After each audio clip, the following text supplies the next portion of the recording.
Hello' everyone welcome back to my channel. আজি আপোনালোকৰ ওচৰলৈ ধুনীয়া পাৰ্মানেণ্ট ফ্লাৱাৰিং প্লাণ্ট এজোপা লৈ আহিছোঁ। এই প্লাণ্টজোপাৰ নাম হৈছে কেমেলিয়া। ইজি আৰু হেভি ফ্লাৱাৰিং কৰা এজোপা প্লাণ্ট হয়। এই প্লাণ্টজোপা এতিয়া আপোনালোকে নাৰ্চাৰীৰ পৰা আনি লগাব পাৰে। বহুত কালাৰৰ কেমেলিয়া প্লাণ্ট মাৰ্কেটত কিনিবলৈ পাব।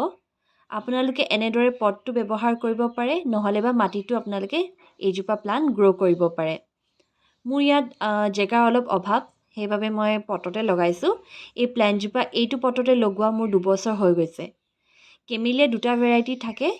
এইজোপা হৈছে কেমেলিয়া জাপানিকা আৰু এজোপা প্লাণ্ট থাকে। সেই প্লাণ্টজোপা গৰম দিনতো ফুল ফুলে, আৰু এই জাপানিকা প্লাণ্টজোপা অকল ঠাণ্ডা দিনতহে আপোনালোকে ফুলটো দেখিবলৈ পাব, কিন্তু গছজোপা আপোনালোকৰ ওচৰত গোটেই বছৰটো জীয়াই থাকিব।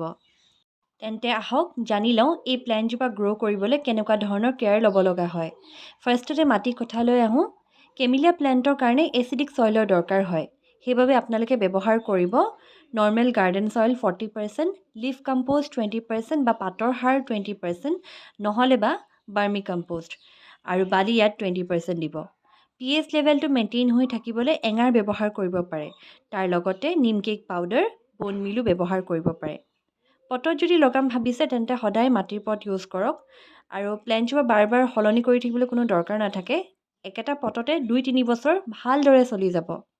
বাৰ বাৰ যদি আপুনি সলাই থাকে পটটো, তেতিয়াহ'লে প্লেণ্টজোপা ভালকৈ গ্ৰ' কৰিব নোৱাৰিব আৰু শিপাবিলাকো দুখ পাব। এই একেটা পটতে ধুনীয়াকৈ 3-4 বছৰ আপোনালোকৰ চলি যাব। পানী তেতিয়াহে দিব যেতিয়া ওপৰ লেয়াৰটো শুকাই যোৱা দেখিবলৈ পাব। পানী বেছিকৈ ইউজ কৰিলেও কলিবোৰ ভালকৈ ফৰ্ম হ'ব নোৱাৰিব আৰু সৰি যাব। সেয়েহে যেতিয়াই দিব ভালদৰে দি দিব, যাতে পটৰ ড্ৰেইনেজ হ'ল দি পানীবোৰ ওলাই যাব পাৰে। খুব শ্ল' গ্ৰ'য়িং প্লাণ্ট হয় এইজোপা। ইয়াৰ এটা কলি ৰেডি হওঁতে 3-4 মাহ লাগি যায়। এই সৰু সৰু কলিকেইটা যে দেখিছে, এই কলিকেইটা আপোনালোকে অহা বছৰহে ফুলা দেখিবলৈ পাব, আৰু অলপ যে ডাঙৰ কলিকেইটা দেখিছে, এইকেইটা মাৰ্চলৈকেহে ফুলিবলৈ ৰেডি হৈ যাব। প্লাণ্টজোপাত সদায় মালচিং কৰি থাকিব। ইয়াতে এখন ফটো লগাই দিছোঁ, মালচিং কেনেকৈ কৰে তাতে চাব পাৰিব। মালচিং কৰি থাকিলে মাটিটো ঠাণ্ডা পাই থাকে আৰু মইষ্ট হৈ থাকে। মইষ্ট হৈ থাকিলে প্লাণ্টজোপাত বেছিকৈ ফ্লাৱাৰ বাড গ্ৰ' কৰা দেখিবলৈ পাব। মালচিং আপোনালোকে শুকান পাত, খেৰ, নাৰিকলৰ বাকলি আদি দি কৰিব পাৰে।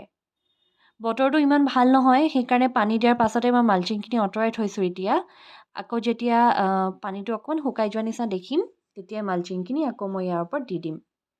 ঠাণ্ডাৰ দিনত কেমেলিয়াজোপা ৰ'দ পোৱাকৈ ৰাখিব, কিন্তু গৰমৰ দিনত ৰাতিপুৱা 2 ঘণ্টামান ৰ'দ পোৱাকৈহে ৰাখিব।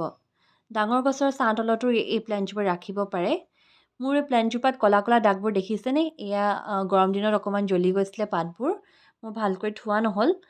সেয়েহে আপোনালোকে ভালদৰে ৰাখিব, যাতে গৰম দিনকেইটা ভালদৰে আপোনালোকে বচাই ৰাখিব পাৰে আৰু পাতবোৰ একেই ধৰণৰ ভেলভেটি আৰু শ্বাইন কৰি থাকিব পাৰে। সময়ে সময়ে প্লাণ্টজোপাত প্ৰুনিঙো কৰি থাকিব। প্ৰুনিং যিমানেই কৰিব সিমান নতুন ব্ৰাঞ্চেছবোৰ ওলাই থাকিব। ফুল ফুলি শেষ হোৱাৰ পাছতে এতিয়া প্ৰুনিং কৰিব পাৰে। অলপ অলপকৈ কাটি দিব আগবোৰ, তেতিয়া নতুন ব্ৰাঞ্চেছ হৈ আৰু বেছিকৈ ফুল ফুলা আপোনালোকে অহা বছৰকৈ দেখিবলৈ পাব। বাৰিষা কালত কিন্তু প্ৰুনিং নকৰিব। যদি কৰিম ভাবিছে তেতিয়াহ'লে অক্টোবৰ মানত কৰক, আৰু এতিয়া ফুল ফুলি শেষ হোৱাৰ পাছতে আপোনালোকে কৰি দিব পাৰে। এতিয়া কৰি দিয়াৰ পাছত আকৌ অক্টোবৰ মানত নকৰিলেও হৈ যায়। যদি বেছিকৈ আপোনালোকে গ্ৰ'থ হোৱা দেখে তেতিয়াহে আপোনালোকে কৰিব, নহ'লে নকৰিলেও হৈ যায়। ফাৰ্টিলাইজাৰ হিচাপে অৰ্গেনিক ফাৰ্টিলাইজাৰ চিউইড ব্যৱহাৰ কৰিব পাৰে। 1 লিটাৰ পানীত 1 ml চিউইড লিকুইড লৈ ভালদৰে মিক্স কৰি সেয়া দি দিব, নহ'লে বা ঘৰতে প্ৰস্তুত কৰি লোৱা এনজাইম সেয়াও ব্যৱহাৰ কৰিব পাৰে।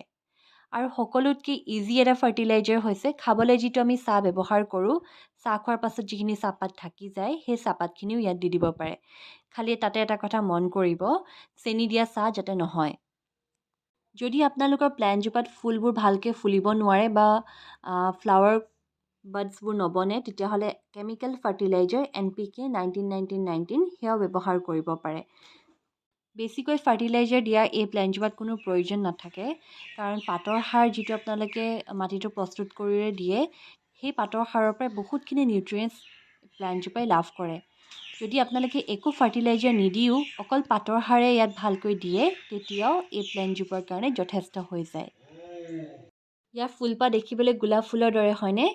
তেতিয়াহ'লে ৰ'জ প্লাণ্টৰ বাহিৰেও এই প্লাণ্টজোপা আনি ঘৰত গ্ৰ' কৰক। খুব ইজি আৰু লং লাষ্টিং এজোপা প্লাণ্ট হয়। ইয়াৰ ফুলপাহো গোলাপ ফুলৰ দৰে বহুত দিন আপোনালোকৰ গাৰ্ডেনত ফুলি থকা দেখিবলৈ পাব। যেতিয়াই এই প্লাণ্টজোপা নাৰ্চাৰীৰ পৰা আপোনালোকে আনিব, চাব যাতে গুৰিটো অলপ শকত হয়। তেনেকুৱা ধৰণৰ প্লেণ্টবিলাকক মেচিয়ৰ্ড প্লেণ্ট বুলি কোৱা হয়। মেচিয়ৰ্ড প্লেণ্ট আনিলেহে বেছিকৈ ফ্লাৱাৰ বাডছ ফৰ্ম হোৱা দেখিবলৈ পাব আৰু হেল্ডিকৈ গ্ৰ'থ হ'ব। তেতিয়াহ'লে এবাৰ এই প্লেণ্টজোপা ঘৰত আনি গ্ৰ' কৰক আৰু আপোনালোকৰ লগত এই প্লেণ্টজোপা গোটেই বছৰটো থাকিব আৰু ধুনীয়াকৈ ফুল ফুলি থকা দেখিবলৈ পাব। ভিডিঅ'টো ইমানতে সামৰিছোঁ। আশা কৰিছোঁ আপোনালোকে মোৰ ভিডিঅ'টো চাই ভাল পাইছে। যদি ভাল পাইছে তেতিয়াহ'লে লাইক, কমেণ্ট আৰু বন্ধুবৰ্গৰ সৈতে শ্বেয়াৰ কৰি দিব। কোনোবা নতুন ভিউৱাৰ্ছে যদি মোৰ চেনেলটো চাই আছে তেতিয়াহ'লে ছাবস্ক্ৰাইব কৰি থৈ যাব। থেংক ইউ ফৰ ৱাচিং।